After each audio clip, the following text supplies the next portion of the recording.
Kumusta mga ka-DC? Maraming salamat sa mainit na pagtanggap sa bawat kwento natin ha. Muli, narito po ang inyong lingkod na si Kuya Louie para handugan kayo ng magagandang kwentong kulam at barang na may kasamang aral sa buhay. Tapusin nyo pala ang video natin ha, para marinig nyo ang mga shoutout at trivia na rin tungkol sa akin bilang professional voice actor at narrator nyo. Huwag niyo pong kalimutang mag-like, comment, share at subscribe sa channel natin. Malaking tulong kasi yan para mas mapalago pa ito.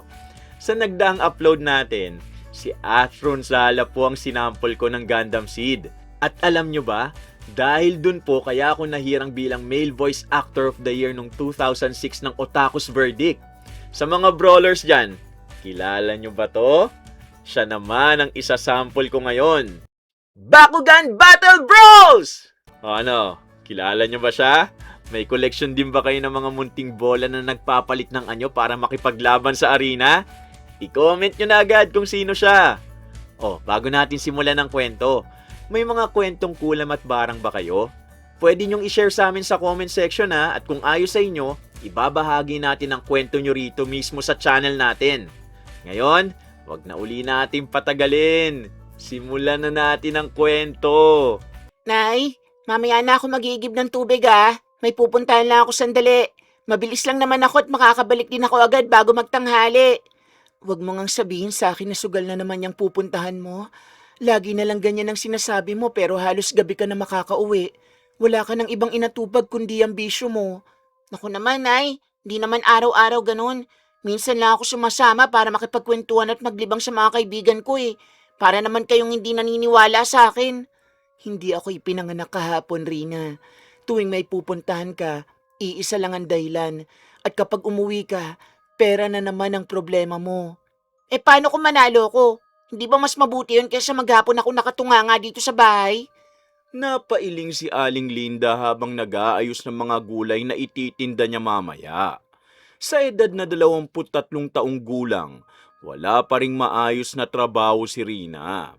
Marami sanang naiinggit sa kanya dahil maganda ito, maputi at may magandang hubog ng katawan. Ngunit sa halip na gamitin ang kanyang oras sa mas kapaki-pakinabang na bagay, mas pinili niyang ilaan ito sa pagsusugal. Alam mo anak, hindi naman masama ang maglibang paminsan-minsan. Pero iba na yung ginagawa mo. Para bang umiikot na ang buhay mo sa pagsusugal. Ay, pinalalaki niyo na naman masyadong sitwasyon Hindi lang naman ako ang nagsusugal dito sa barangay Ang dami nga mas matanda sa akin na araw-araw din naglalaro. Ang pinagkaiba nila, may hanap buhay sila. Ikaw kapag natalo ka, sa akin ka na naman tatakbo para manghingi ng pera. Aba, hindi tayo mayaman. Isang kahig at isang tuka na nga lang tayo. Nakukuha mo pang magwaldas ng pera sa sugalan. Ay, hindi naman palagi Tsaka ibinabalik ko rin naman kapag panalo ako Ang hirap sa inyo, ang dami niyong dada. Maniwala na lang kayo na babalik din ako agad. Ilang beses ko nang narinig yung pangakong yan. Pero hanggang ngayon wala pa rin akong nakikitang pagbabago. Natahimik na lamang si Rina matapos yon. Ayaw niyang makinig sa panibagong sermon. Sa totoo lang, matagal na siyang sanay sa mga reklamo ng kanyang ina. Simula nang mas mapadalas ang kanyang pagsusugal, halos araw-araw na silang nagtatalo tungkol doon. Subalit kahit anong sabihin ng matanda, hindi yun sapat upang mapatigil siya. Nung una, hindi naman talaga mahilig magsugal si Rina.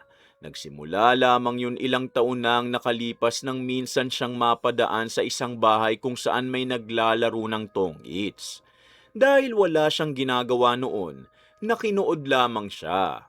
Maya-maya, inalok siyang sumali ng may isang manlalaro na umalis. Sa pagkakataong yun, sinwerte siya at nanalo ng pera. Maliit lamang ang halaga ngunit sapat upang mahikayat siyang bumalik kinabukasan. Nay, alam niyo ba kung bakit hindi ko matigilan yan?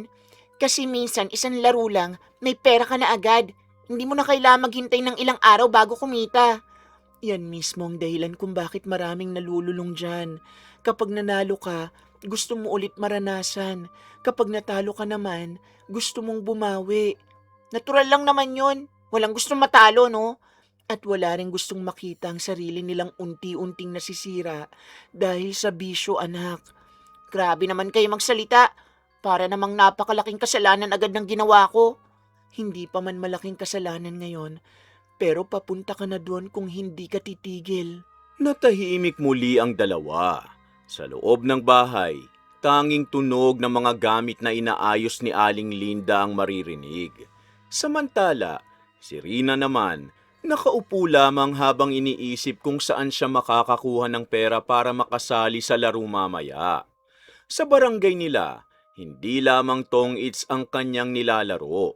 Kapag may nag-iipon para sa Lucky Nine, sumasali rin siya. Kapag may Cara Cruz, naroon din siya. Kapag may perya naman sa kalapit na bayan, hindi niya pinalalampas ang color game. Para kay Rina, bawat laro pagkakataong yumaman ng hindi kailangang magbanat ng buto. Sabihin mo nga sa akin, magkano bang naipanalo mo simula nung magsimula ka sa mga sugal na yan? Marami na rin naman. Kung marami na pala, bakit wala ka pa ring ipon? Bakit hanggang ngayon dito ka pa rin nakatira at umaasa sa akin? Kasi minsan malas lang talaga. Ganun naman sa sugal eh. Di naman pwedeng panalo palagi. Naririnig mo bang sarili mo? Ilang taon mo nang sinasabi yan pero wala ka pa ring natututunan. Basta isang malaking panalo lang ang kailangan ko. Kapag dumating yon, magbabago na lahat. Sus, yan din ang pangarap ng bawat nalulunong sa sugal. Ang problema, kakahintay nila ng malaking panalo, nauubos na ang buong buhay nila. Napabuntong hininga si Aling Linda bilang isang ina at alam niyang hindi madaling baguhin ang isip ng kanyang anak. Ngunit hindi pa rin siya sumusuko. Umaasa pa rin siyang darating ang araw na mapapagod din si Rina sa pagsusugal at maghahanap ng maayos na direksyon sa buhay. Samantala, iba naman ang iniisip ni Rina. Sa kanyang pananaw, hindi siya malas. Hindi pa lamang dumarating ang tamang pagkakataon kaya kahit ilang beses siyang matalo, patuloy pa rin siyang bumabalik.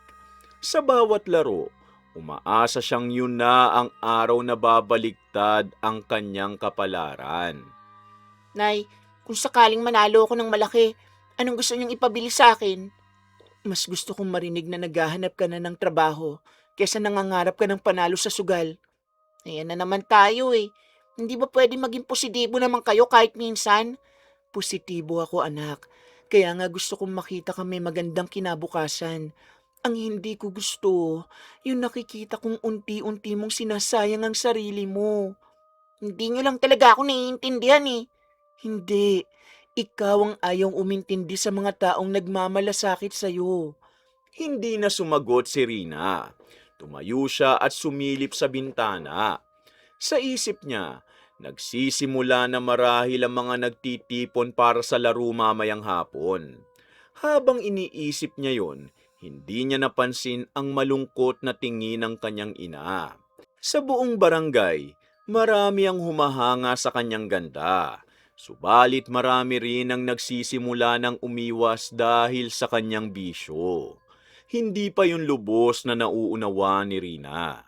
Ang alam lamang niya, may susunod na laro, may susunod na pagkakataon, at baka sa pagkakataong yun, dumating na rin sa wakas ang swerte na matagal niya nang hinihintay.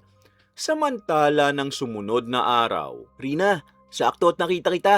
May lakad sana ako mamayang hapon eh. Baka gusto mong sumama para naman makapagkwentuhan tayo kahit sandali. Talaga? Abay, mala ah. Madalas kasi puro trabaho ang inaatupag mo. Sige ba, wala rin naman akong gagawin mamaya kaya pwede akong sumama. Mabuti naman kung ganun. Matagal ko na rin kasing gusto makasama ka ng tayo lang eh. Kahit simpleng lakad at merienda lang, ayos na sa akin. Sus, para namang napaka-espesyal ko para paglaanan mo ng oras. Pero sige, tingnan natin kung saan mo ko dadalin. Kahit saan, basta makasama kita. Yun lang naman ang importante para sa akin eh. napangiti si Junrey habang pinagmamasdan si Rina. Matagal niya na itong gusto. Sa buong barangay, kilala ang dalaga dahil sa taglay nitong ganda. Marami nang nagtangkang manligaw rito ngunit wala pang nagtatagal. Sa isip ni Junrey, baka mas magkaroon siya ng pagkakataon kapag mas nakilala pa nila ang isa't isa. Kaya nang pumayag itong sumama, hindi niya maitago ang tuwa. Ang dami naman yata ng tao ngayon. May okasyon ba rito sa bayan? Wala naman. Talagang maraming tao dito kapag araw ng pahinga. Halika, ililibre kita ng merienda bago tayo umikot. Talaga? Ba, mukhang sinisipag kang gumastos ngayon ah. Minsan lang naman. Di naman araw-araw may pagkakataon akong makasama ka ng ganito. Nako, baka mamaya maubos ang kinita mo sa kakalibre sa akin ah. Ayos lang yun, basta masaya ka. Matapos kumain, naglakad pa sila sa bayan. Magaan ang usapan nila at pakiramdam ni Junrei. Maayos ang takbo ng kanilang araw. Subalit nang mapadaan sila sa isang maliit na perya, agad na pahinto si Rina. Kumislap ang mga mata nito nang makita ang color game at iba pang palaro. Sandali lang, Junrei. Tingnan mo, oh. May color game pala rito. Ang tagal ko nang hindi nakakakita ng ganito. Oo nga, pero mukhang marami nang natatalo dyan eh. Tara na at baka masayang lang ang oras natin. Sandali lang naman, patingin lang ako. Di naman siguro masama kung susubok ako ng isang taya. Sige. May pera ka ba? Sa totoo lang, wala na eh. Pwede bang makahiram muna ng konti? Kahit 50 pesos lang. Kapag nanalo ako, ibabalik ko agad. Sus, 50 pesos lang naman pala eh. O sige na nga, basta isang taya lang ha. Agad na lumiwanag ang mukha ni Rina. Mabilis nitong kinuha ang pera at tumakbo papunta sa color game. Habang pinagmamasdan siya ni Junrei, napailing lamang siya. Hindi niya masyadong nagustuhan ang nangyari ngunit pinili niyang huwag seryosohin dahil mukhang masayang-masaya naman ang dalaga. Ilang minuto ang lumipas at sinuwerte si Rina. Nanalo ito ng kaunti kaya lalo pang sumigla. Halos hindi na nito maalala na may kasama pala siyang nag-aya rito lumabas. Junrei, tingnan mo, oh, nanalo ako. Sabi ko naman sa'yo eh, minsan kailangan mo lang talagang sumugal para kumita. Buti naman at sinuwerte ka. Tara na kaya, nakapaglaro ka na rin naman eh. Sandali lang, mainit pa ang swerte ko. Isang beses pa, sigurado akong mas lalaki pa to. Rina, wag mo nang ubusin ulit yung panalo mo. Naku, wag ka mag-alala. Alam kong ginagawa ko. Makalipas lamang ang ilang minuto, nawala rin ang kanyang panalo. Hindi pa nakontento si Rina at muli itong lumapit kay Junrei. Doon na nagsimulang makaramdam ng pagkainis ang binata. Junrei, pahiram ulit ako kahit 100 lang. Sigurado ako mababawi ko lahat. Minalas lang talaga ako sa huling ikot eh. Hindi ba kapapanalo mo lang kanina? Bakit ubus agad? Ganun talaga minsan. Kailangan mo lang bumawi. 100 lang naman. Ibabalik ko agad kapag nanalo ko. O sige na nga. Pero ito na ang huli ha. Salamat. Alam ko namang mabait ka talaga. Napabuntong hininga si Junrei habang inaabot ang pera. Noon lamang niya napansin na mula nang makita ni Rina ang pasugalan, halos hindi na ito interesado sa kanilang lakad. Ang buong atensyon nito nasa laro na lang at sa perang maaari nitong mapanalunan. Sa mga sumunod na araw, ilang beses pa silang nagkita, subalit halos pareho lang ang nangyayari. Kapag may makita si Rina na pasugalan, agad itong nahihila papunta ron. Kapag nanalo, masayang-masaya ito. Kapag natalo naman, nanghihiram ulit ng pera. Junrei, huling hiram na talaga to. Malas lang ako nitong mga nakaraang araw eh. Pero ramdam kong babawi na ako. Parang ilang beses ko nang narinig yan ah. Ganun talaga kapag nagsusugal. Hindi pwedeng tumigil agad pag natatalo. Yun nga ang problema eh. Hindi mo na napapansin na mas marami ka ng talo kaysa panalo. Ay, masyado ka kasing negatibo eh. Kaya hindi kasi naswerte. Rina, hindi pagiging negatibo ang tawag dun. Pagiging practical ang tawag dun. Habang tumatagal, lalo lamang nababawasan ang paghanga ni Junrei kay Rina. Maganda pa rin ito sa kanyang paningin, ngunit hindi na katulad ng dati ang tingin niya rito. Nakikita niya kung paano inuuna ng dalaga ang pagsusugal kesa sa ibang bagay. Isang hapon, napadaan siya sa isang kubo kung saan may naglalaro ng tong-its. Doon niya nakita si Rinang napapalibutan ng ilang kabataang babae. Ganito kasi ang technique dyan. Huwag kayong matatakot magdagdag ng pera pag malakas ang pakiramdam nyo. Kapag umatras kayo agad, wala kayong mapapanalunan. Kailangan marunong kang sumugal para kumita. Tahimik lamang na pinanood yun ni Junrei. Hindi siya makapaniwala na sa halip na umiwas sa bisyo, hinihikayat pa ni Rina ang iba na sumubok din. Doon niya tuluyang naramdaman na unti-unti nang nawawala ang lahat ng paghanga niya rito. Habang naglalakad pa uwi, naaalala niya ang unang mga araw na nakilala niyang dalaga. Noon ay iniisip niyang mabait at masayahin lamang ito. Subalit ngayon, ibang tao na ang nakikita niya. Isang taong handang isugal ang pera, oras at maging ang magandang pangalan nito para lamang sa susunod na laro. Naisip ni Junrei na marahil tama ang mga taong nagsasabing mahirap mahalin ng isang taong mas mahalang sugal kaysa sa sariling kinabukasan. Nang sumunod na araw, Junrei, sandali. Bakit napapansin kong ilang araw ka nang parang umiiwas sa akin? Dati halos araw-araw tayo nagkikita, pero ngayon ni pagbate parang wala na. hindi ko naman itatanggihan. Sa totoo lang, sinasadya ko talagang dumistansya sa iyo eh. Mas mabuti na yung diretsahan kaysa magkunwari pa akong wala lang. Ha? Ano bang nagawa ko at parang biglang nagbago ka ng ganyan? Kung may problema ka sa akin, sabihin mo na maayos. Yun nga ang ginagawa ko ngayon eh. Nawalan na kasi ako ng gana. Sa tuwing magkasama tayo, parang sugal lang ang mahalaga sa'yo. Kahit anong pag-aaya ako, nauuwi pa rin sa pagsusugal eh. Ha? Grabe ka naman. Dahil lang ba doon? Para naman napakalaking kasalanan agad ang ginawa ko. Hindi lang isang beses nangyari yun, Rina. Nung una, pinagbibigyan pa kita eh. Kasi masaya akong makita na nag-e-enjoy ka. Pero habang tumatagal, napapansin kong para bang pera lang ang nakikita mo sa mga tao kapag may gusto kang tayaan. Napakasama naman ang tingin mo sa akin. Kung yan lang pala ang iniisip mo, sana noon mo pa sinabi. Sinasabi ko na nga ngayon. Ayoko lang magsayang patay ng oras. Sa totoo lang, maganda at mabait ka naman eh. Pero hindi ko kaya makipagsabayan sa bisyo mo. Bahala ka. Di naman kita pinipilit na magustuhan mo ako, no? Oo, at hindi mo rin ako mapipilit na baliwalain ang mga nakikita ko. Hindi na naghintay pa si Junrei ng sagot. Tinalikuran niya si Rina at naglakad na palayo.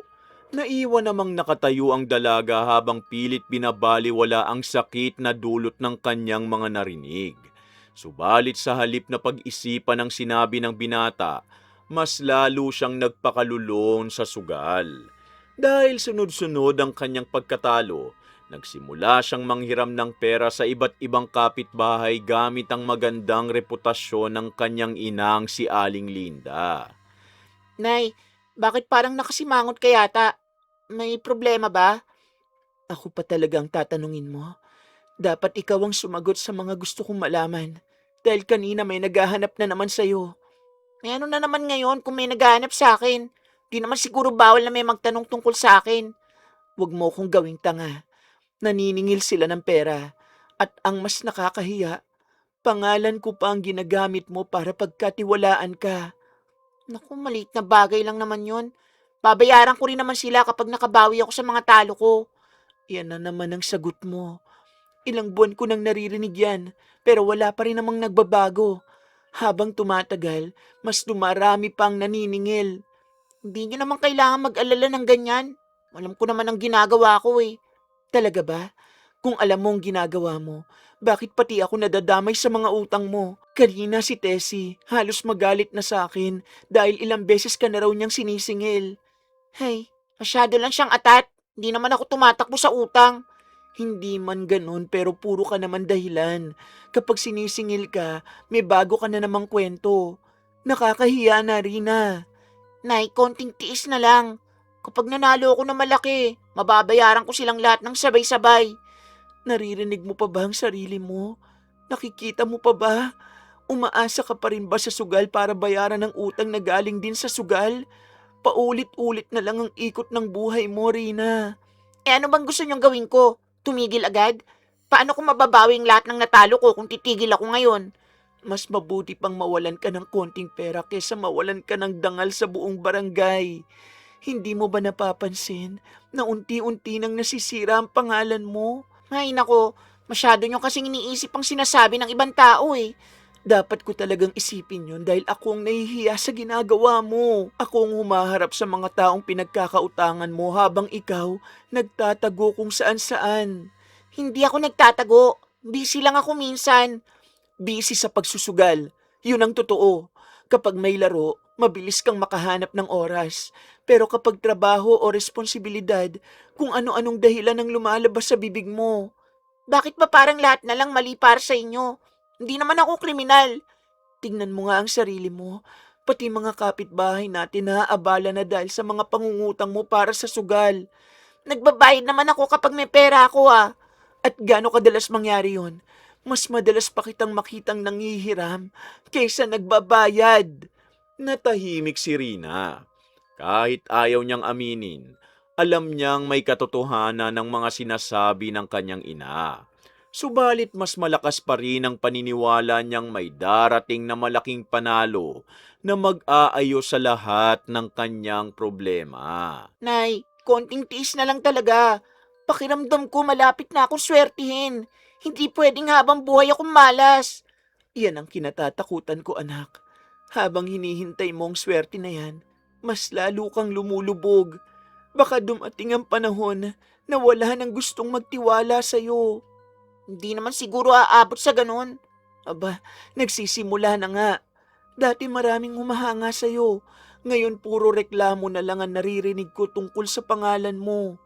Bahala sila kung anong gusto nilang sabihin. Madaling sabihin yan ngayon. Pero balang araw, mararamdaman mo rin ang epekto ng mga ginagawa mo. Hindi na muling sumagot si Rina. Tumayo siya at lumabas ng bahay upang maiwasan ang panibagong sermon.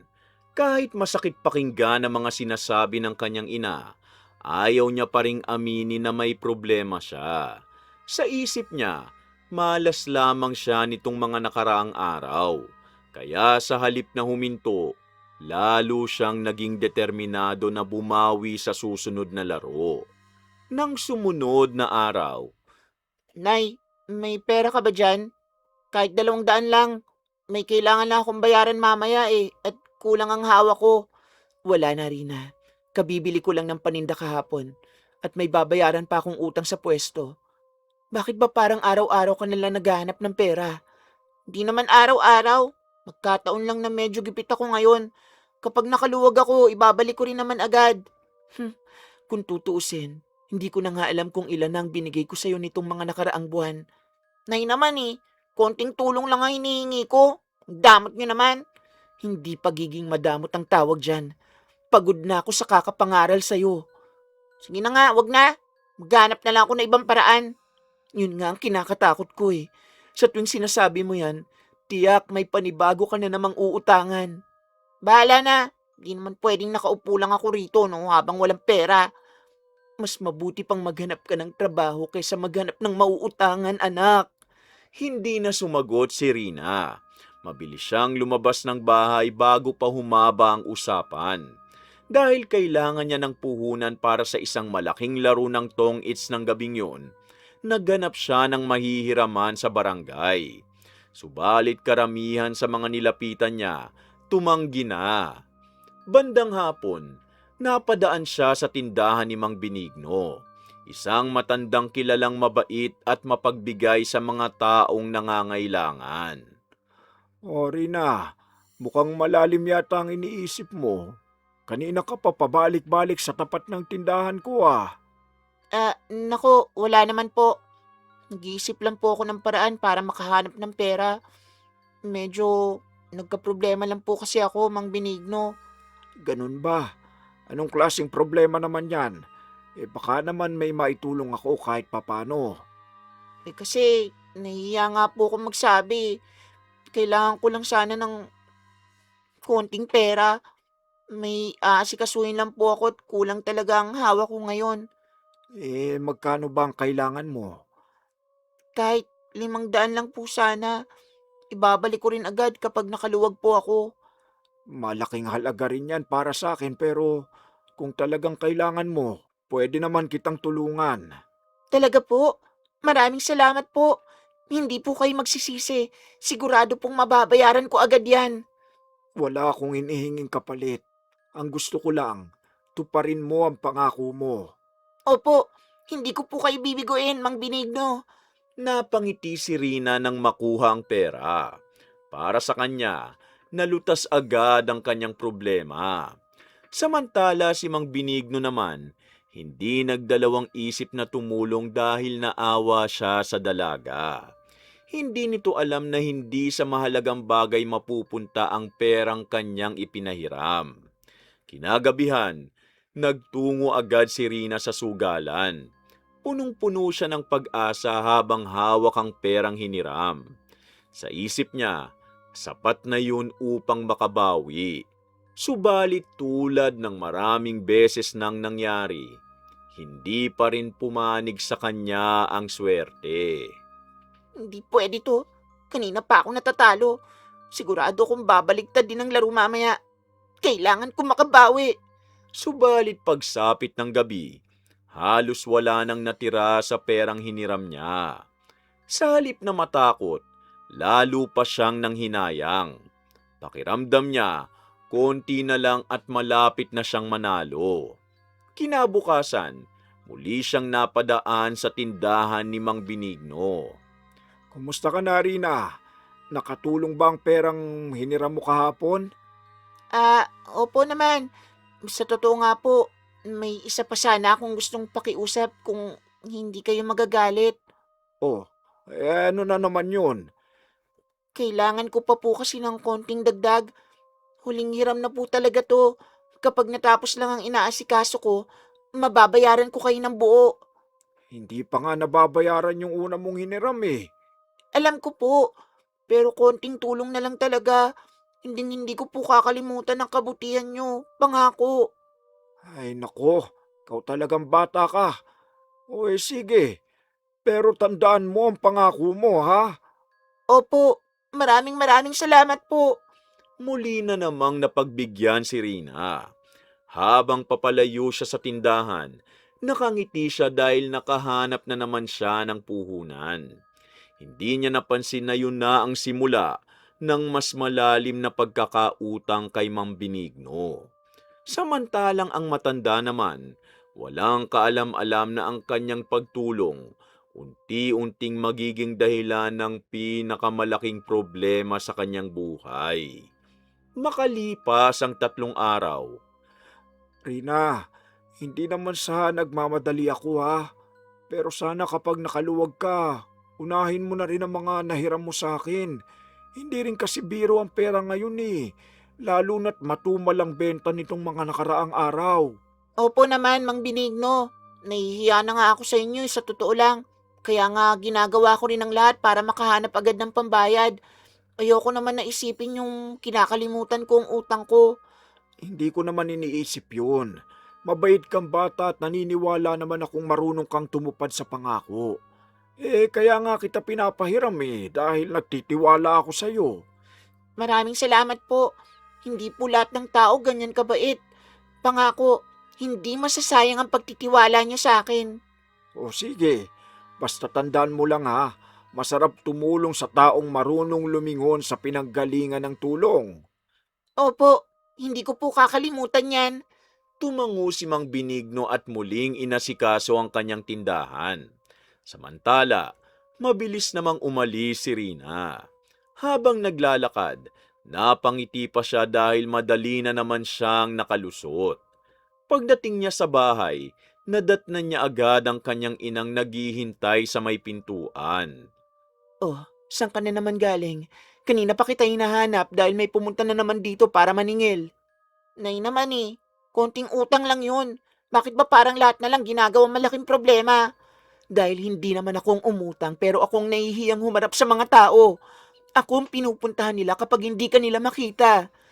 Hindi ko naman sila tinatakbuhan. Mababayaran ko rin sila kung makabawi ako. Hanggang kailan mo ba sasabihin yan, Rina? Habang tumatagal, mas dumadami lang ang mga taong naghahanap sa'yo. Hindi na pinansin ni Rina ang sinabi ng kanyang ina.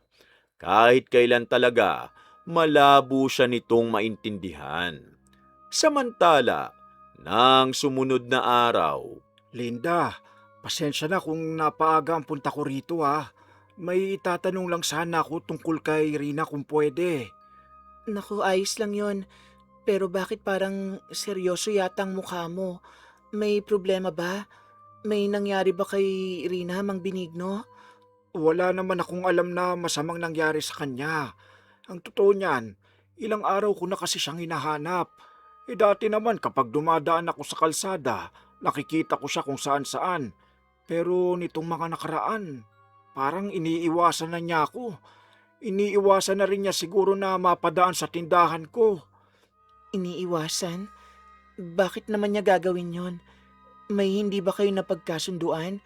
Saka bakit kanya kailangang iwasan? Ano bang meron? Kaya nga ako naparito. May ilang beses na ako nagtanong sa mga kakilala niya pero walang makapagsabi kung saan siya nagpupunta. Sandali nga. Bakit mo ba siya hinahanap? May kailangan ka ba sa kanya? Nahihiya nga akong sabihin pero tungkol ito sa perang hiniram niya sa akin. Hindi ko naman sana siya guguluhin kung hindi lang mahalaga. Ha? Nanghiram siya sa'yo? Oo, hindi lang isang beses, ilang ulit na rin. Sa umpisa maliit lang naman kaya hindi ko ganong pinansin.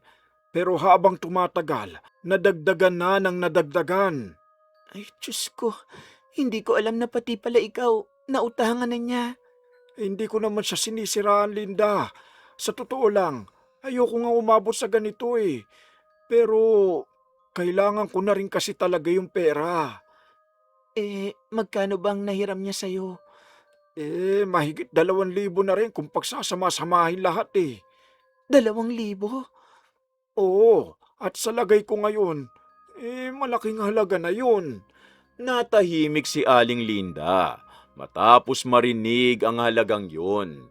Bilang isang tindera, alam niyang hindi biro ang ganong pera lalo na sa isang simpleng tindero tulad ni Mang Benigno. Nakaramdam siya ng matinding hiya dahil sa mga nalaman. Habang nag-uusap sila, wala silang kamalay-malay na may isang taong papalapit sa bahay. Nay, may pagkain pa ba dyan? Kanina pa ako pagod na pagod sa kakalakad sa init. Rina, bakit? Aba, Mang Benigno, anong ginagawa niyo rito? Mabuti naman at nagkita rin tayo. Ilang araw na rin kasi kitang hinahanap At kailangan talagang pumunta pa kayo rito sa bahay? Hindi ba kayo makapaghintay? Hindi naman mawawala yung pera niyo Hindi naman sa ganoon. Gusto ko lang sanang malaman kung kailan mo balak magbayad dahil ilang beses na tayo nag-usap tungkol dyan Sinabi ko naman di ba? Wala pa akong pera. Hindi ko alam kung bakit paulit-ulit niyo akong pinipilit. Rina, ilang buwan na ang lumipas mula nang una ka manghiram sa akin. Tuwing magtatanong ako, ganun lang din ang sagot mo. Ano bang gusto niyong gawin ko? Gumawa ng pera? Kung wala pa, wala pa. Hindi kita inaaway. Nakikipag-usap lang ako na maayos. Sa tingin niyo ba maayos yung ginagawa niyo? Pinuntay niyo pa ako dito sa bahay. Nakakahiya kaya. At sa tingin mo ba hindi nakakahiya para sa akin ang paulit-ulit na maningil? Hindi ko naman kayo pinilit na magpautang nun Rina, anong klaseng sagot yan? Wala ka bang utang na loob? Totoo naman Kusang loob naman yung pinahiram yung pera. Oo, kusang loob kong pinahiram dahil nagtiwala ako sa'yo. At magbabayad naman ako kapag meron Bakit pa parang hindi nyo maintindihan yun? Dahil kailangan ko na rin ng pera, Rina. Lahat na lang naman kailangan agad. Hindi lang naman ako ang may problema sa mundo Hindi mo yata nauunawaan ang sitwasyon ko Oo, at hindi nyo rin nauunawaan ang sitwasyon ko. Naramdaman ni Mang Benigno ang unti-unting pag-init ng kanyang ulo. Subalit pinilit pa rin niyang manatiling kalmado. Hindi yun ang unang pagkakataong nakarinig siya ng dahilan mula kay Rina. Subalit yun ang unang pagkakataong harapan siyang sinagot ng dalaga ng ganon. Alam mo, hindi naman sana ako pupunta rito kung hindi ko lang talaga kailangan. Matagal na kitang pinagbigyan. At ilang beses ko na rin sinabi na magbabayad ako kapag nakaluwag. Kailan pa mangyayari yun? Linggo-linggo may bago kang pangako pero walang natutupad. Hey, kung wala kayong tiwala, sana hindi na lang kayo nagpahiram. Tama na Rina, ikaw na nga may utang, ikaw pa ang galit. Nay, huwag kayong makialam dito, kami ang nag-uusap. Paanong hindi ako makikialam? Dito ka mismo hinahanap ng mga pinagkakautangan mo. Linda, hayaan mo na. Ayoko nang palakihin pa ito. Mabuti pa nga, dahil wala rin naman tayo mapapala kung paulit-ulit lang tayo. Sige, hindi na kita pipilitin ngayon. Pero sana tandaan mo ang lahat ng pinangako mo sa akin. Oo na, narinig ko na yan ng maraming beses. Sana balang araw, matuto ka ring tumupad sa salita mo. Tahimik na tumalikod si Mang Benigno at naglakad palayo. Habang papalayo siya, mabigat ang kanyang pakiramdam. Hindi lamang dahil sa perang hindi pa nababayaran, kundi dahil sa pakiramdam na para bang wala ng halaga kay Rina ang tiwalang ibinigay niya rito. Sa likod niya, patuloy pa ring pinagsasabihan ni Aling Linda ang anak. Subalit hindi na niya pinakinggan pa ang mga yon. Sa isip ng matanda, hindi na pera lamang ang problema. Unti-unti nang napapalitan ng sama ng loob ang awa at pagtitiwalang minsan niyang ibinigay kay Rina. At hindi niya alam na yun pa lamang ang simula ng mas mabigat na alitan sa pagitan nilang dalawa. Lucia, bakit hindi ka na naman halos kumain? Kanina pa nakahain niya pagkain mo pero parang 2 subo pa lang ang nababawas. Pasensya ka na, wala lang talaga akong gana. Simula kagabi parang mabigat na naman ang pakiramdam ko at madali akong hinihingal. Napapansin ko nga yan itong mga nakaraang linggo. Kahit simpleng gawain sa bahay, napapagod ka agad. Hindi na talaga maganda to. Hayaan mo na muna ako. Baka pagod lang ito. Ayoko rin namang gumastos agad tayo kung hindi naman sigurado. Yan ang problema sa iyo eh. Lagi mong inuuna ang gastos kesa sa kalusugan mo. Paano kung lumala pa yan? Saan naman tayo kukuha ng pera? Alam mo namang sapat lang ang kinikita natin sa tindahan para sa araw-araw na pangangailangan. Ay, may pera sana tayo kung naibalik na ang mga hiniram ni Rina. Bakit? Hindi pa rin ba siya nagbabayad hanggang ngayon? Wala pa rin. Ilang beses ko na siyang kinausap pero puro pangako lang ang naririnig ko. Nung isang araw nga pinuntahan ko pa sa bahay nila. Oo, anong sabi niya? Ganun pa rin. Wala pa raw siyang pera. Parang ako pa nga ang may kasalanan kung bakit ako naniningil eh. Nakakalungkot naman na marinig yan. Ang laki na rin ang naitulong mo sa kanya. Oo nga eh. Kung tutusin, hindi ko naman pagsisisihan ang pagtulong. Ang masakit lang, parang wala nang halaga sa kanya ang tiwalang binigay ko. Natahimik si Aling Lucia matapos marinig ang sinabi ng asawa. Kilala niya si Mang Benigno bilang mabait at maawain. Hindi ito ang klase ng tao na basta-bastang naniningil ng utang. Kaya alam niyang malaki na talaga ang problema kung napipilitan na itong habulin si Rina para sa pera. Subukan mo pa rin siyang kausapin ng maayos. Baka sakaling matauhan at magbayad kahit paunti-unti. Yun na nga ang ginagawa ko pero parang wala na siyang balak makinig. Habang tumatagal, mas lumalaki lang ang utang niya. Sana lang hindi siya umabot sa puntong tuluyan ng mawawala ang tiwala ng mga tao sa kanya. Sa totoo lang, pakiramdam ko, nagsisimula na ngang mangyari yun. Lumipas ang ilang araw, habang lalong nangihina si Aling Lucia, lalo namang nababalisa si Mang Benigno. Ilang beses na niyang pinayuhan ng asawa na magpatingin sa doktor ngunit palaging nauuwi sa parehong usapan tungkol sa pera. Isang umaga, nahilo si Aling Lucia habang naglilinis ng bahay. Mabuti na lamang at naroon si Mang Benigno upang alalayan siya. Lucia! Maupo ka muna. Naku, namumutla ka na naman. Ayos lang ako. Bigla lang akong nahilo. Hindi na ito simpleng pagod eh. Kailangan na talaga nating magpatingin sa doktor. Kung sa tingin mo kailangan na talaga, sige, susunod ako sa'yo. Pero ayoko lang talagang maging pabigat. Huwag mo nang isipin yan. Mas mahalaga ka kesa sa pera. Kinabukasan, nagpunta sila sa pinakamalapit na klinik. Matapos suriin si Aling Lucia, niresetahan ito ng gamot at pinayuhang sumailalim pa sa ilang pagsusuri. Bagamat hindi pa malinaw ang kanyang kondisyon, alam nilang mangangailangan nyo ng mas malaking gastusin. Pag-uwi nila, kapansin-pansin ang pag-aalala sa mukha ni Mang Benigno. Ano bang iniisip mo? Kanina ka patahimik. Iniisip ko lang kung paano natin pagkakasyahin ang pera para sa mga susunod na linggo. Makakaraos din tayo. Lagi naman tayo nakakaraos. Magtiwala ka lang. Mas madali sana kung maibabalik ni Rina kahit bahagi lang ng utang niya eh. Mukhang kailangan mo na talaga siyang kausapin ulit. Samantala, wala namang kaalam-alam si Rina sa pinagdaraanan ng mag-asawa. Nang mga oras na yon, abala siya sa isang sugalan sa kabilang barangay. Tulad ng dati, umaasa na naman siyang mababawi niya ang lahat ng kanyang pagkatalo. Hindi pwede to. Kanina pa ako minamalas. Kailangan ko mabawi ang lahat bago ako umuwi. Sa halip na manalo, lalo lamang siyang natalo. Subalit sa halip na matauhan, lalo siyang naging determinado na humanap ng panibagong puhunan. Pagsapit ng hapon, muling nagkita si Rina at Mang Benigno sa may tindahan. Pagod ang matanda at halatang maraming iniisip. Rina, pwede ba kitang makausap sandali? Bakit na naman? Tungkol na naman ba sa utang yan? Oo, kailangan ko na talaga yung pera. Nagpapagamot si Lucia at may mga kailangan pa kaming bayaran. Sinabi ko naman, di ba? Wala pa talaga ako maibibigay ngayon.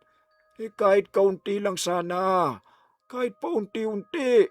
Malaking tulong na yun para sa amin. Kung meron lang sana eh. Kaso wala talaga. May magagawa ba ako? Rina, matagal na kitang pinagbibigyan.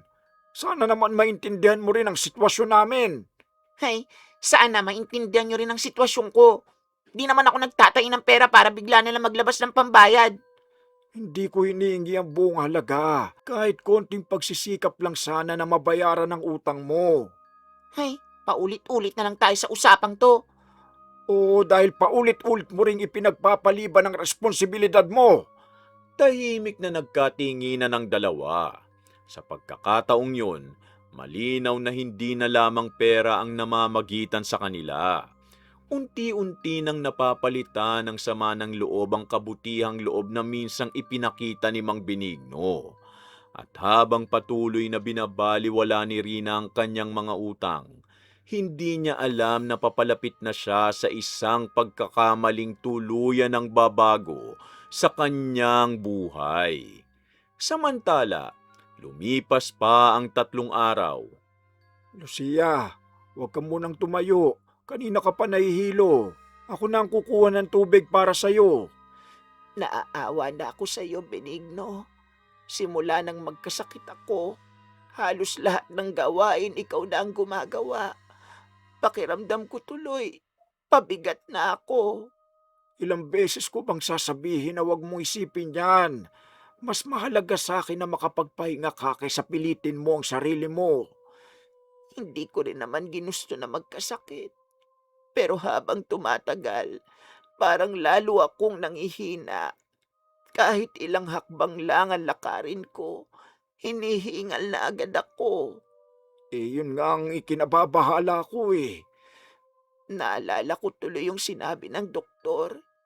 Kailangan ko pa raw magpa-laboratory para malaman kung ano talaga ang problema. Oo, at yun ang iniisip ko nitong mga nakaraang araw. Bakit? Kulang pa ba ang pera natin? Sa totoo lang, oo eh. Kung pangkain at pang-araw-araw lang, kakayanin naman. Pero kapag dinagdag mong laboratory, gamot at mga susunod pang gastusin, kapos tayo. Pasensya ka na talaga. Wala kang dapat ihingi ng pasensya. Ang gusto ko lang, maipagawa natin agad ang mga pagsusuri para malaman kung ano ang sakit mo. Tahimik na yumuko si Aling Lucia. Nakikita niya ang pag-aalala sa mukha ng asawa. Simula nang lumala ang kondisyon ay halos hindi na ito mapakali. Madalas niya itong nakikitang nagbibilang ng pera sa kaha ng tindahan. Ngunit gaano man nila tipirin ang gastos, hindi pa rin sapat ang kanilang naiipon para sa mga kailangang pagsusuri. Benigno, alam kong ayaw mo, pero baka kailangan mo na talagang kausapin ulit si Rina. Ayoko na nga sanang umabot pa sa ganun. Nakakapagod na rin na paulit-ulit ako naniningil eh. Pero wala na tayong ibang pagpipilian. Yun din ang masakit eh. Yung perang hiniram niya sana ang malaking tulong sa atin ngayon. Maghapon na mabigat ang isip ni Mang Benigno habang iniisip kung saan kukuha ng pambayad sa mga laboratory test ni Aling Lucia. Bandang hapon, may napadaan na kakilala at nabanggit na nakita nito si Rina sa sugalan.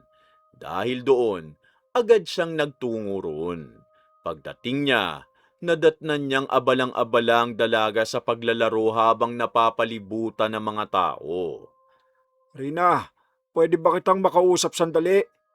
Oh, Mang Benigno, ano na naman po ba yun? Importante lang sana.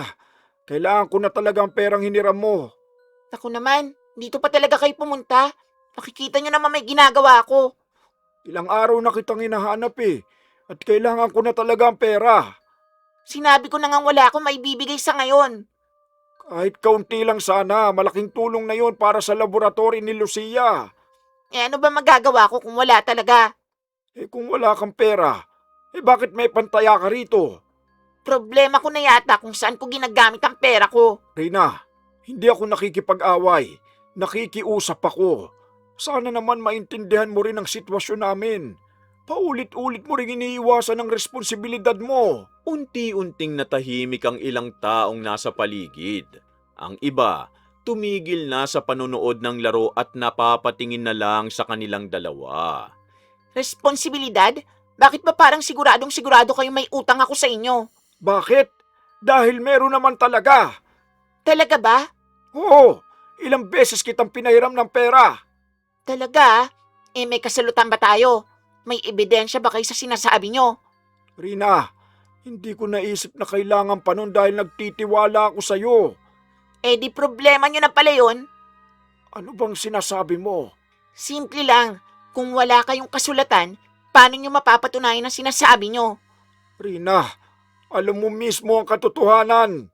Hay, sa totoo lang, hindi ko nga maalala yung sinasabi nyong utang. Huwag mo nga akong lokohin. Hindi ako nanloloko. Ang sabi ko, wala akong maalalang utang sa inyo. Rina, At kung tutuusin, parang kayo lang naman ang nagsasabi na may utang ako. pinagsasamantalahan mo ang kabutihang loob ko. Wala akong kasalanan kung basta-basta kayo nagpapautang sa tao. Matapos ang lahat ng tulong na ginawa ko para sa'yo, ganyan na lang ang sasabihin mo. Ano bang gusto nyong gawin ko? Umamin sa bagay na hindi ko naman maalala? Hindi mo na maalala o ayaw mo lang aminin. Bahala na kayo kung anong gusto nyong paniwalaan. Tuluyang natahimik ang paligid. Maging ang mga taong kanina abala sa pagsusugal, nakatingin na ngayon sa kanila. Ramdam ni Mang Benigno ang pag-init ng kanyang mukha. Hindi niya akalaing darating ang araw na itatanggi ni Rina ang lahat ng tulong na ibinigay niya rito. Hindi ko akalaing ganito ka kababa. Kasalanan ko ba kung wala kayong maipakitang patunay? Huwag nyo nga akong gawin masama dahil lang sa pera. Sige, kung yan ang gusto mong panindigan, bahala ka. Mabuti pa nga, para matapos na tong usapan. Huwag nyo sana akong kulitin. Minamalas ako sa inyo eh. Hindi na nagsalita pa si Mang Benigno. Mabigat ang loob niyang tumalikod at naglakad palayo. Sa bawat hakbang, lalo niyang nararamdaman ang sakit at kaihiyang dulot ng nangyari. Habang siya nag-aalala para sa kalagayan ng kanyang asawa, ang taong tinulungan niya noon, walang kahit konting pagsisisi sa kanyang mga ginagawa. Lucia, ito muna ang gamot mo. Dahan-dahan lang sa pag-inom para hindi ka mabulunan. Salamat. Parang wala ka ng ibang ginawa kundi alagaan ako. Huwag mo nang isipin yan. Mas mabuti nang ako mapagod kaysa makita kitang nahihirapan. Pero nakikita ko rin kung gaano ka napapagod. Halos hindi ka na nga makatulog ng maayos. Hayaan mo, kapag gumaling ka na, makakabawi rin tayo. Tahimik nang umiti si Aling Lucia ngunit halatang nangihina ito. Lumipas na ang ilang linggo mula nang magpatingin sila sa doktor. Nakapagpalaboratory na rin ito ngunit hindi pa rin sapat ang mga resulta upang matukoy ng lubos ang kondisyon nito. Ayon sa doktor, kailangan pa ng ultrasound at iba pang pagsusuri. Subalit sa kasamaang palad, wala nang sapat na pera si Mang Benigno para maisagawa agad ang mga yun. May sinabi ba yung doktor nung huli kang bumalik para kunin ang resulta? Gusto niya na magpa-ultrasound ka para mas malinaw ang makikita nila. At magkano naman ang kailangan? Wag mo nang isipin yun. Benigno, asawa mo ko. Alam kong may problema tayo sa pera. Oo, pero gagawan ko ng paraan. Mag-iipon ulit tayo, kahit paunti-unti. Ang tagal noon. Ay, kahit gaano katagal gagawin natin. Basta magtiis ka muna. Sa kabila ng kanyang mga sinabi, alam ni Mang Benigno na hindi magiging madali ang lahat. Ilang beses na niyang binilang ang perang natitira sa kanila ngunit kulang pa rin yun. Habang tumatagal, lalo rin siyang kinakain ng sama ng loob.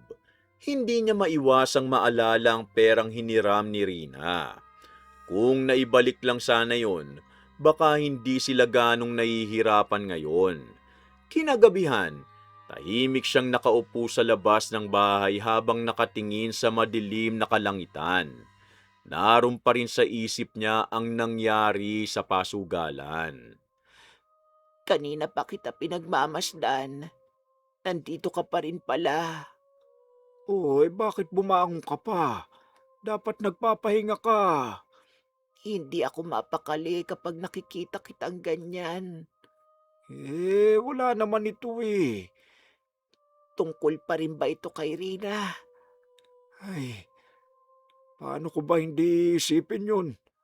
Habang naghahanap tayo ng pambayad sa mga test mo, patuloy siyang nagsusugal at nagpapakasaya. Hayaan mo na muna siya. Ayokong nakikita kang kinakain ng galit. Hindi ko na nga alam kung galit pa ba ito o sobrang sama na ng loob ko. Basta wag mong hayaang baguhin ka ng sama ng loob. Wag mo nang balikan ang mga bagay na matagal mo nang iniwan. Sinusubukan ko naman. Tahimik silang naupo sa labas ng bahay. Habang lumalalim ang gabi, lalo namang bumibigat ang pakiramdam ni Mang Benigno. Hindi niya alam kung bakit ngunit pakiramdam niya may kung anong hindi magandang mangyayari. Lumipas pa ang mga araw at lalo pang humina si Aling Lucia. Tumating sa puntong bihira na itong bumangon sa higaan. Minsan, halos wala na rin itong ganang kumain. Kahit si Mang Benigno, nagsisimula ng matakot sa mga nakikita niya. Subukan mong kumain kahit konti lang. Busog pa ako.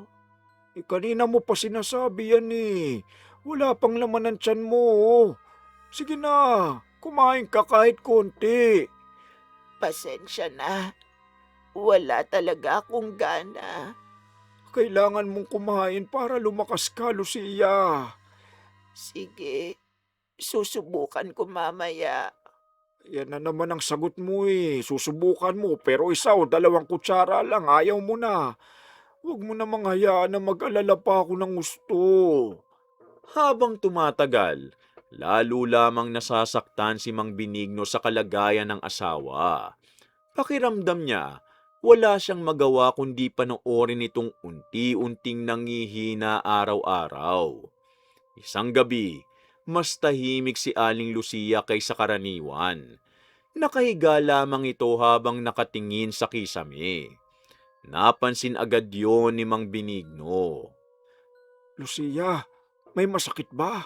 Sabihin mo sa akin. Wala naman. Sigurado ka? Oo, pwede bang umupo ka muna rito sa tabi ko? Bakit naman? Wala, gusto lang kitang makausap. Agad namang umupo si Mang Benigno sa tabi ng asawa. Mahina ngunit malinaw pa rin ang boses ni Aling Lucia. Alam mo, napakaswerte ko dahil ikaw ang naging asawa ko. Ano ba naman yung mga sinasabi mo? Totoo naman, kahit kailan, hindi mo ako pinabayaan. Natural lang yun, Lucia. Mahal kita eh. Kaya ako ginagawang lahat para sa'yo. Sana alagaan mo rin ang sarili mo, ha? Lucia, huwag kang nagsasalita ng parang nagpapaalam. Hindi naman sa ganun. Gusto ko lang sabihin ang mga bagay na matagal ko nang gustong sabihin. Pwede mo namang sabihin yan pag gumaling ka na. Benigno, makinig ka muna. Kung sakaling may mangyari sa akin, huwag mong pababayaan ang sarili mo. Ano ka ba? Wala nga mangyayari masama sa'yo. Pakinggan mo muna ako. Ayoko na usapang ganyan. Isa pa, huwag kang magkimkim ng galit. Hindi magandang kasama sa puso ang sama ng loob. Hindi ko naman inahayaang kontrolin ako ng galit. Pero nakikita ko kung gaano kang nasasaktan. Sino ba namang hindi masasaktan sa ginawa ni Rina? Alam ko, pero wag mong hayaang kainin ka nun. Mangako ka sa akin. Susubukan ko. Mag-iingat ka palagi. Ingatan mo ang sarili mo, ha? Ikaw ang dapat kong sabihan yan. Salamat sa lahat, Benigno. Lucia, Masaya ako sa buhay na binuo natin kahit hindi tayo mayaman. tama na nga yan. Matulog ka na. Marahang ngumiti si Aling Lucia bago ipinikit ang mga mata nito. Samantala, si Mang Benigno nanatiling nakaupo sa tabi ng higaan. Hindi niya maipaliwanag kung bakit biglang bumigat ang kanyang dibdib matapos ang pag-uusap nilang yun. Kinabukasan, maagang nagising si Mang Benigno. Tulad ng kanyang nakasanayan, agad niyang sinilip ang asawa upang tingnan kung kumusta na ito. Lucia, gising na. Lucia, mukhang mahimbing ang tulog mo ah. Ngunit ilang sandali pa, napansin niyang hindi man lang gumagalaw ang asawa. Dahan-dahan siyang lumapit at hinawakan ang kamay nito. Biglang nanlamig ang kanyang buong katawan. Lucia, gumising ka! Lucia! Unti-unting nanginig ang kanyang mga kamay habang nakatitig sa asawa. Sa sandaling yun, tuluyan niyang naunawaan ang katotohanan. Hindi na muling nagising si Aling Lucia. At sa gitna ng maliit nilang bahay, habang yakap ang malamig na katawan ng kanyang asawa, tuluyang gumuho ang mundong matagal nilang binuo ng magkasama. Samantala, Nay, totoo ba talaga yung narinig ko sa labas? Kanina pa kasi yun ang pinag-uusapan ng mga tao. Saan man ako dumaan, puro tungkol kay Aling Lucia ang naririnig ko. Kung si Aling Lucia ang tinutukoy mo, oo, totoo ang balita. Kanina madaling araw siya pumanaw. Kaya nga maraming tao ang nalulungkot dahil kilala siyang mabait at wala namang kaaway dito sa barangay. Hindi ko nga inaasahan na ganun pala kabilisan nangyari. Nung uli ko siya nakita, mahina na siya pero hindi ko naman akalaing mamamatay agad. Matagal na rin kasi siyang may iniindang karamdaman. Ang mas masakit, Hindi nila naipagawa lahat ng kailangan na test dahil kapos sila sa pera. Nay, huwag niyo naman akong tignan ng ganyan. Alam ko na kung saan na naman pupunta ang usapan natin. At bakit? Hindi ba dapat mo ring isipin na nangyari? Isa si Mang Benigno sa mga taong paulit-ulit mong pinangakuan pero hindi mo tinupad. Hindi ko naman kasalanan na nagkasakit si Aling Lucia. Bakit parang lahat na lang na nangyari sa kanila gusto niyong isisi sa akin? Mhm. Bakit parang lahat na lang nang nangyari sa kanila gusto niyong isisi sa akin? Hindi ko sinasabing ikaw ang dahilan ng sakit niya. Ang sinasabi ko, may pagkakataon kang tumulong sa pamamagitan ng pagbabayad ng utang mo, pero pinili mong baliwalain yon. Ay nako, Nay, tapos na ang lahat. Wala na magagawa ang kakaisip sa mga bagay na nangyari na. Yan ang problema sa'yo. Palagi mong iniisip na kapag lumipas ng isang bagay, wala ka ng pananagutan dito. Tahimik na napabuntong hininga si Rina.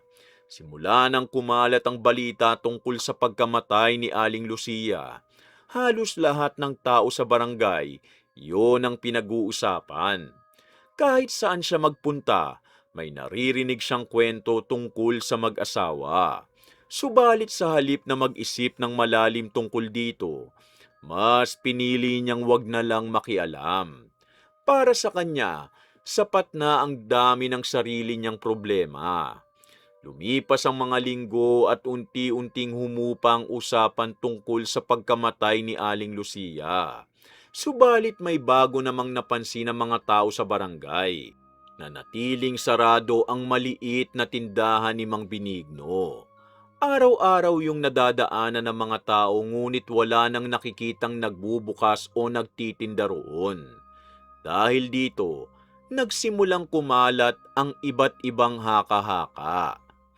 Nay, napansin niyo ba? Halos isang buwan ang saradong tindahan ni Mang Benigno ah. Parang wala na talagang tao ron. Oo, at hindi lang ikaw ang nakapansin yan. Marami na rin nagtatanong kung nasaan na siya. Kanina may nagsabi sa akin na umalis na raw siya sa barangay. Totoo kaya yun o chismis lang? Sa dami ng naririnig ko nitong mga nakaraang araw, mukhang totoo nga. Wala namang kasing nakakakita sa kanya kahit sa palengke o sa simbahan. Kung totoo man yun, saan naman kaya siya pumunta? Hindi naman niya pwedeng iwan basta yung bahay at tindahan nila. May mga nagsasabing lumipat siya sa ibang lugar para makalimot. Hindi biro ang mawala ng asawa, lalo na kung mahal na mahal mo ang taong nawala. Siguro nga, hindi ko lang talaga inaasahan na mawawala na lang siya ng parang bula. Minsan kasi, may mga sakit na hindi kayang gamutin ng panahon agad-agad. Baka hindi niya kayang manatili rito dahil lahat ng sulok ng barangay nagpapaalala sa kanya kay Lucia. Hay, bahala na siya kung ano man ang gusto niyang gawin sa buhay niya. Napakadali talagang sabihin yan kung hindi ikaw ang nawalan. Hindi na muling sumagot si Rina. Sa halip, lumabas siya ng bahay upang makaiwas sa panibagong sermon ng kanyang ina. Habang naglalakad sa kalsada, napansin niyang halos wala nang ang tao sa dating tindahan ni Mang Benigno. Ang dating maingay at mataong lugar, tahimik na ngayon. Subalit ilang sandali lamang, nawala rin yun sa isip niya nang maalala ang isang laro ng tong-its na gaganapin mamayang gabi. Kinagabihan, nagtungo siya sa sugalan. Tulad ng dati, umaasa siyang makakabawi sa mga naunan niyang pagkatalo. Habang naghihintay na magsimula ang laro, napatingin siya sa kanyang palad. Ano naman ito? Napansin niyang isang maliit na bukol malapit sa ilalim ng kanyang hinlalaki. Noong una, inakala niyang simpleng kagat lamang yun ng lamok o kaya naman kalyo dahil sa madalas niyang paghawak ng baraha at pera. Agad niyang ibinalik ang atensyon sa laro. Hindi niya alam na yun na pala ang simula ng problemang unti-unting babago sa kanyang buhay. Lumipas ang ilang araw, sa halip na mawala, lalo pang dumami ang maliliit na bukol sa palad ni Rina. Nay, tingnan niyo nga ulit to. Nung isang linggo, isa lang ang bukol. Pero ngayon parang dumadami na. Kahit ako nagtataka na kung bakit ganito eh. Yan kasi ang sinasabi ko sa'yo. Ilang araw na kitang pinapapunta sa doktor pero puro mamaya at bukas ang sagot mo sa akin. Kaya lalo lang lumalala. Hindi ko naman nakalaing lalaki ng ganito ah. Kala ko talaga mawawala lang kaya hindi ko na masyadong pinansin at inintindi. Kahit sino naman mag-aalala kapag nakakita ng ganyang mga bukol. Tingnan mo nga ng mabuti. Pati mga daliri mo parang nagsisimula ng mamaga. Ay, baka naman pinapalaki lang natin ang problema.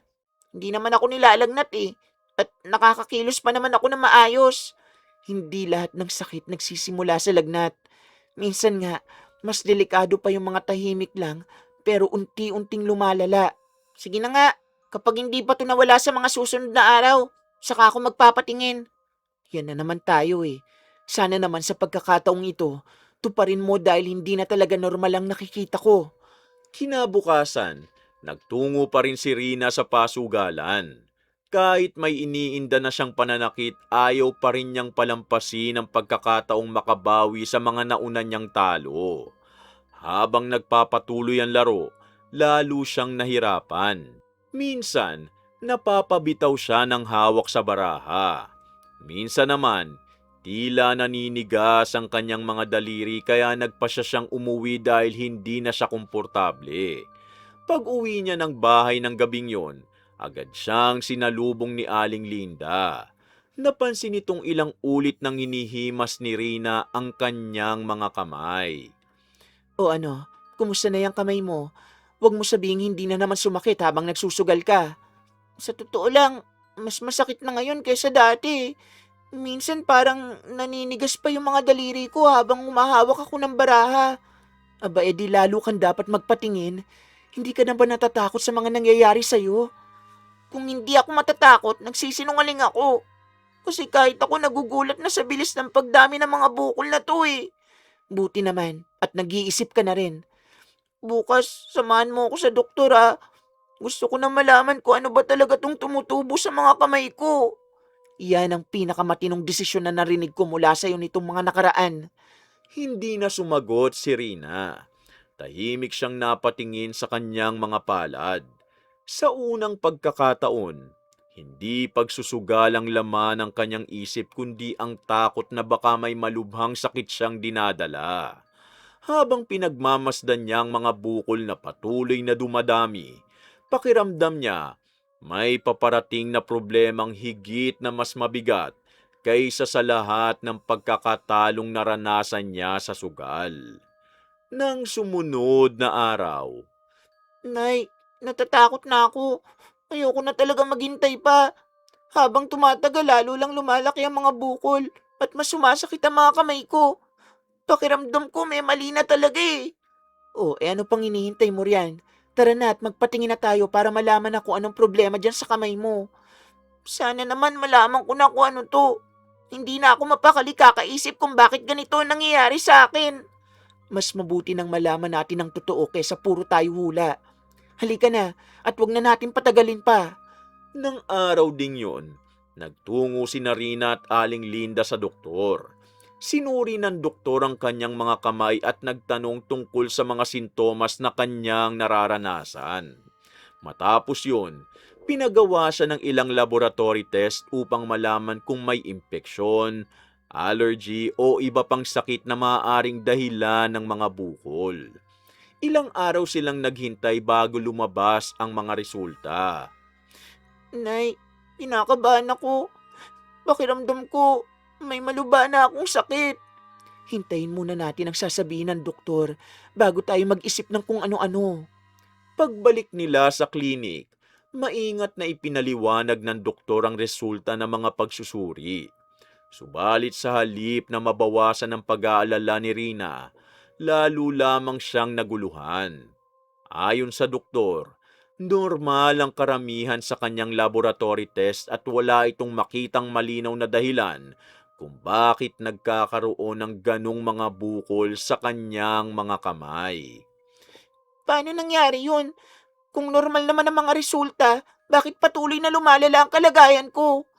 Yan din ang gusto kong malaman. Habang tumatagal, mas nahihirapan ka ng gamitin ang mga kamay mo. Parang wala tuloy tayong napala sa pagpapacheck up. Huwag kang mawalan agad ng pag-asa. Mag-iisip tayo ng ibang paraan para malaman kung ano talaga ang sanhi niyan. May naalala ko. May nakausap akong kapitbahay. Sabi niya, may mga pagkakataon daw na hindi agad nasasagot ng doktor ang mga ganitong bagay. Ano naman ang ibig niya sabihin? Sabi niya baka raw dapat na tayong humingi ng tulong sa isang albularyo. Marami raw kasing kaso na hindi maipaliwanag ng mga doktor. Nay, naniniwala pa ba kayo sa mga ganon? Sa totoo lang, hindi ko rin alam. Pero wala na tayong ibang mapupuntahan. Habang tumatagal, lalo kang nahihirapan. Kung may pag-asa naman na malaman ang dahilan nito, sige, susubukan ko na rin. May kilala silang albularyo sa kabilang barangay. Si Kaberyong daw ang pangalan. Matagal na raw siyang tumutulong sa mga taong may kakaibang karamdaman. Bahala na. Gusto ko na talagang malaman kung ano nangyayari sa akin. Kinabukasan, nagtungo si Rina at Aling Linda sa bahay ni Kaberyong. Nasa bandang dulo yun ng isang tahimik na lugar. Nasa edad 40 ang albularyo at kilala sa mga karatig barangay dahil sa kanyang kakayahang sumuri ng mga sakit na hindi maipaliwanag ng karaniwang tao. Kayo ba nagpahanap sa akin? Halika kayo, tumupo muna kayo para makita ko ng mabuti kung anong problema. Opo, anak ko po itong si Rina. Ilang linggo na pong lumalala ang kalagayan niya pero wala pong makita ang doktor. Oo nga po. Nung una maliliit lang po ang mga bukol sa kamay ko eh. Pero habang tumatagal, lalo silang dumadami at lumalaki. Nahihirapan na po ako kahit sa pagkain ko. Sinusubuan na nga lang ako ni nanay eh. Ipakita mo nga sa akin ang mga kamay mo. Maingat na pinagmasdan ni Kaberyong ang mga palad ni Rina.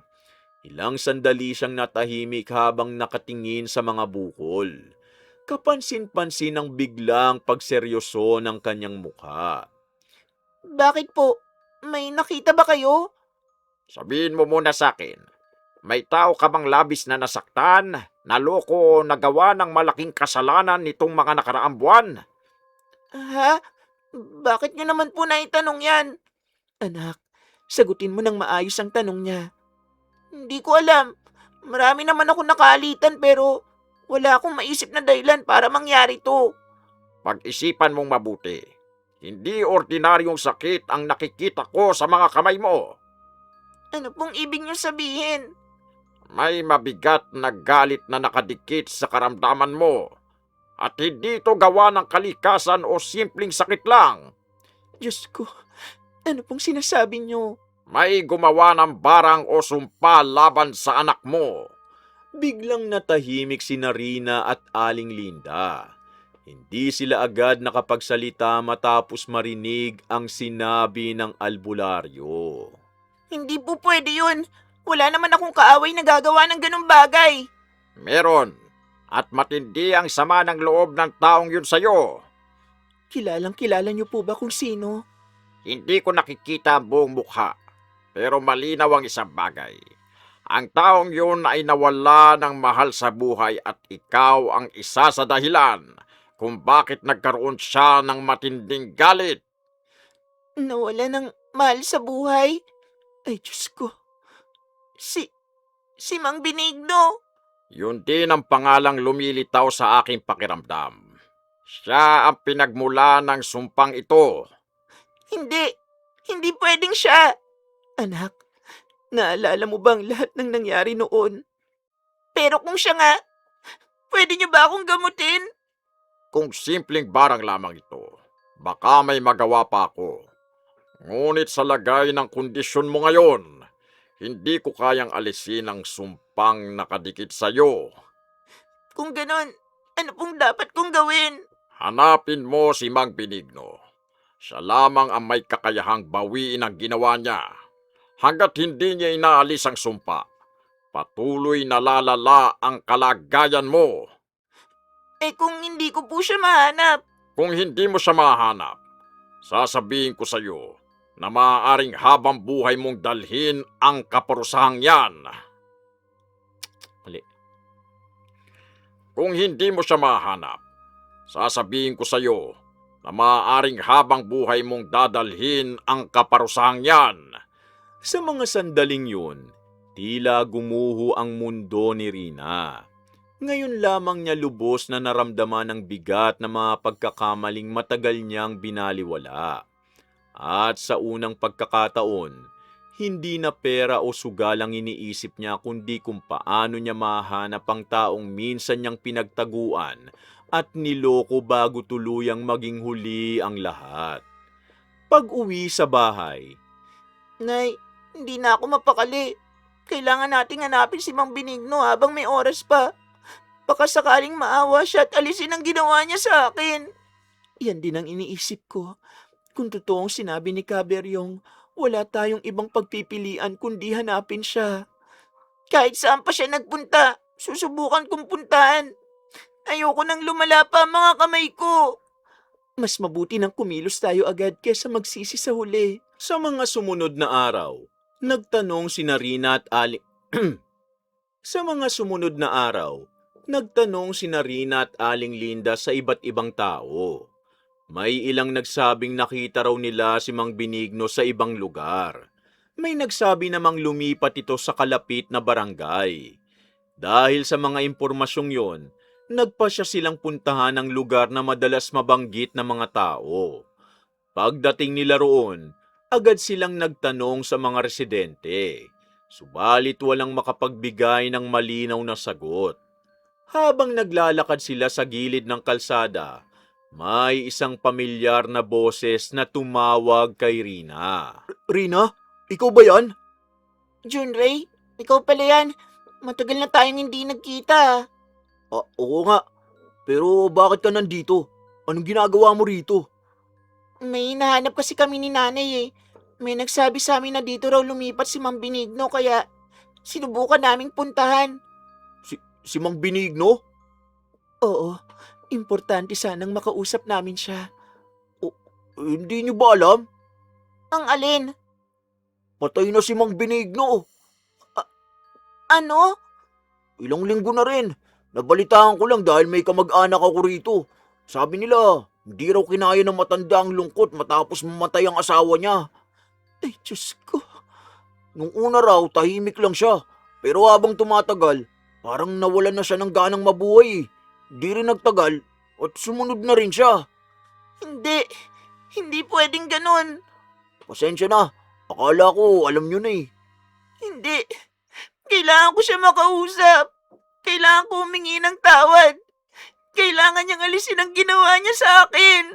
Rina, bakit? Ano bang meron? Hindi pwede. Hindi pwede. Anak, paano na ako ngayon, Nay? Paano na? Huminahon ka muna. Paano ko hinahon? Siya lang daw ang makakatulong sa akin. Siya lang ang makakapag-alis ng sumpa. Pero wala na pala siya. Hindi ko alam ang buong nangyari pero mukhang huli na nga ang lahat. Kasalanan ko to. Anak, kasalanan ko. Kung hindi ako nagsinungaling, kung hindi ako nangutang, kung hindi ko siya pinahiya noon, baka hindi umabot sa ganito. Unti-unting bumuhos ang luha ni Rina. Sa unang pagkakataon, tuluyan niyang nakita ang bigat ng mga pagkakamaling ginawa niya. Habang buhay niyang inisip na ang pagsusugal, simpleng libangan lamang. Subalit hindi niya napansin kung paano nito unti-unting binago ang kanyang ugali. Nagsimula siya sa maliliit na pustahan hanggang sa masanay sa pangungutang, pagsisinungaling at panloloko. Nakala ko noon, pera lang ang nawawala kapag natatalo ko. Hindi ko alam na patitiwala ng tao, dangal, at buhay ng iba pwede ko palang masira. Minsan talaga, saka lang natin nakikita ang halaga ng isang bagay kapag huli na ang lahat. Kung pwede ko lang ibalik ang panahon, gagawin ko. Babayaran ko lahat ng utang ko. Hindi ko siya hayaang magmakaawa para sa perang kanya naman. Hindi ko na hayaang magmakaawa pa ang taong pinagkautangan ko na pera niya naman. Pero, hindi na natin mababago ang nakaraan, anak. Yun nga ang pinakamasakit na eh. Wala na akong magagawa para mawala itong sumpa. Tahimik na napaupo si Rina sa gilid ng daan habang patuloy na umiiyak. Sa mga sandaling yun, wala na siyang magagawa kundi harapin ang katotohanan. Wala na si Mang Benigno. Wala na ring paraan upang mabawi ang lahat ng kanyang nagawa. Lumipas ang panahon ngunit hindi nawala ang mga bukol sa kanyang mga kamay. Habang tumatagal, ay putika. Habang tumatagal, lalo lamang siyang nahihirapang gamitin ang mga ito. Tuluyan man niyang iniwan ang pagsusugal, araw-araw namang nagpapaalala sa kanya ang kanyang mga kamay tungkol sa mga maling desisyong minsan niyang ginawa. Mula noon, hindi na muling bumalik si Rina sa mga pasugalan. Ang dating oras na inilalaan niya sa pagsusugal, ginamit niya sa pagtulong sa kanyang ina at sa paghahanap ng marangal na pagkakakitaan. Subalit gaano man niya piliting bumawi, may mga sugat na hindi na kayang pagalingin ng pagsisisi lamang. Ang pagsusugal, maaaring magsimula bilang simpleng libangan.